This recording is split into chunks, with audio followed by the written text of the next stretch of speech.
We now move on to our next session, the fireside chat between Mr. Satya Nadella, CEO Microsoft, and Mr. KT Ramarao, Honorable Minister for Industries and Commerce, Government of Telangana, on Charcha 2021, Healthcare to Hit Refresh.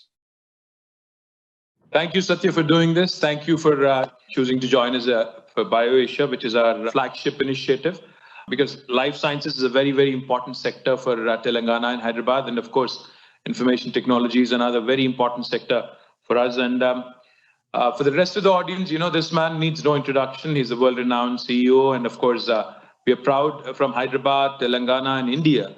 Satya, of course, has been leading global forums to ensure that technology addresses the challenges facing humanity, particularly access to healthcare, digital transformation in healthcare, and the developing role of AI has been something very, very close to Satya and Microsoft's heart. So we are here to chat with Satya about a bunch of things, that we all have been thinking over the last 1 year, particularly, going through this pandemic. Satya, as we all know, COVID-19 has changed, the way we do business, the way we live, the way we work, etc.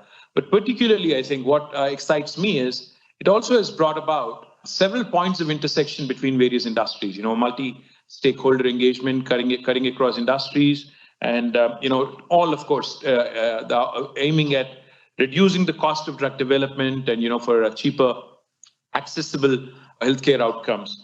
What are your thoughts on how organizations and, businesses at large need to relook at this multi-stakeholder engagement and eventually possibly look at accelerating transformation out of this pandemic? First of all, Ram, it's such a pleasure to be with you and to be able to join BioAsia Forum. It's fantastic that you're holding this, and obviously being able to join virtually a meeting in Hyderabad always gives me a lot of pleasure. To your point, interestingly, if you think about what this pandemic has done, Ram, is it's just across the board accelerated digital transformation. In the first instance, I even shudder to think what would the world's level of productivity and economic activity been if it was not for even the current generation of technology, whether it is a cloud or technologies like Teams or what have you, which just kept us going. In fact, I would say the first phase for us, we became digital first responders to all the first responders out there, whether it's in healthcare, whether it's in critical manufacturing and retail. But to your point, there's real structural change, right? If you take even in healthcare, I don't think we ever are going to go back and say that outpatient visit will always start with some AI triage tool on your mobile app that then leads to a telemedicine visit that then perhaps leads you to going to the outpatient ward, right? So that workflow is truly transformed. But I think that type of workflow, when I think about healthcare in particular and the cost of healthcare, it's all in workflow. So being able to sort of think about the innovation around patients and their families, reducing the burden on the frontline workers, better tools for physicians so that they can spend more time with the patients versus even information entry, for example. The fragmentation, in order for us to be better at healthcare, you have to really transform or bring all the silos down across healthcare. That's another massive place. And then the connectivity, as you mentioned, across the sector, right? One of the things we, for example, very early on in the pandemic was worked with a company called Adaptive Biotech, which was figuring out how does the immune system actually respond to the virus? Because the understanding of that was going to be critical for the drug discovery and the vaccines. So the idea that you can now use, whether it's clinical data for drug discovery, and that speed with which that feedback loop works is all being completely transformed. And so I'm really looking forward to coming out of this pandemic.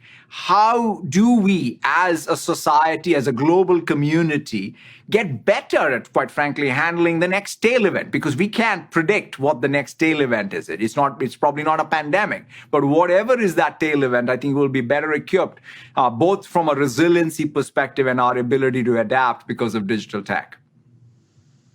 That's actually fabulous to hear, because our Chief Minister, KCR Garu, keeps telling us each and every day that any technology that does not have a positive societal impact is futile. And I'm delighted that, a world-renowned CEO of one of the largest corporations in the world, a tech corporation in the world, is actually, also positively looking at impacting society at large in a very positive way. Another impact that I quickly wanted to, highlight out of this pandemic, we've all kind of gotten adopted to the new normal, new way of working, virtually. Even this conference and even this interaction, unfortunately, is all virtual. One of the things I wanted to ask you, what's your take on the new ways of, working, new ways of working from home, virtually, etc., and where are we headed? Yeah, it's a great question, Ram. I mean, I think the key word perhaps is flexibility. When I think what's sort of going forward, I think we are all going to expect more flexibility in terms of time. We're going to expect more flexibility in terms of site and place. And so I think that in order to do that, though, you need new tools. So, for example, collaboration. One of the things that I would say this pandemic has really pushed us is to ensure that you can always work from home, but still collaborate with other people. But it's no longer, Ram, just for the knowledge workers, right? So it's even for the frontline workers. Think about this. You are a frontline health worker and you want to call maybe an expert who maybe is at home. And you're able to now do that, whether it's using something like even HoloLens or even just a messaging application like Teams. So that ability to collaborate across frontline and knowledge work, I think, is transformed. And another aspect, Ram, I'm seeing, which is really changing is learning, right? I mean, all of us are bringing in new people into our organization, trying to build that human capital. And a lot of human capital depends on social capital. After all, we learn from others whom we interact with. But learning now needs to come to the tools you use. So I think, after all, if you sort of say every institution is only as good as it can learn every day, then you have to rethink how that learning happens on a daily basis. And then the last piece I would say is well-being. Just because, like, sometimes I joke, like right now when I'm working from home, I don't know whether I'm working from home or sleeping at work. And you need to make sure that you have the ability to use data to take transitions, take those breaks. You need to even equip managers so that they can care for their employees. So I think collaboration, learning, and well-being are fundamentally the things that are going to transform how we think about work while giving people a lot more flexibility. Thank you, Satya, for that. And another dimension to the whole, tech space over the last one decade particularly has been the startups, innovation, startups. I know you are you're betting big on startups as well. Disruptive technologies are, of course, shaping the future of business, irrespective of, what business we are in. But particularly since we're talking BioAsia, since we're talking this pandemic, in healthcare value chain, how do you see, as we reimagine the medicine of future, how do you see, startups shaping up the future of our business? I mean, first of all, I distinctly remember, I think, visiting the T Hub with you, maybe even 5 years ago. And you're absolutely right. I mean, if you think about, especially as computing comes together with biology, what can be the pace of innovation? And startups have a huge role. And in fact, it's fantastic to see the risk capital getting allocated, quite frankly, to these domains of biology and fundamental drug discovery at a rate that I think is impressive. And even in India, for example, I came across a company that was just fundamentally changing even the speed with which we can do clinical trials. I think it's called Symmetric, which is because clinical trials is a big rate limiter in our ability to come up with anything new. So that's fantastic to see. Even some of the voice technologies, after all, in order to reduce the barrier to achieving great healthcare. In fact, for example, Apollo Hospitals has built a complete 24/7, approach to how they can take their care. And some of the technologies around voice enabling of things there are being built by startups, even out of India. And it's fantastic to see that. One of the things that, really was pleasing for me to see, Ram, was we had worked for a long time on essentially a medical adherence technology at the lowest cost, using essentially someone calling you and messaging you on a cell phone for TB. And we now see that it was called the 99 Dots program.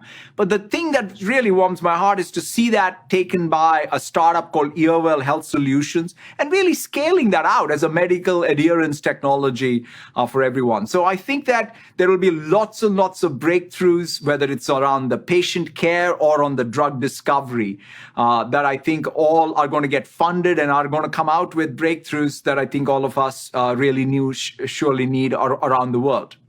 Thank you, Satya. We distinctly remember your visit to T-Hub, and I'm glad to also share with you that T-Hub has really, really shaped up well. It's become sort of, the epicenter of activity for startups in Hyderabad. And, we look forward to you visiting us again at sometime, when you actually get around to visiting Hyderabad in India. One another question, Satya, I think that has kind of been a concern for all of us. In fact, recently, my son is 15.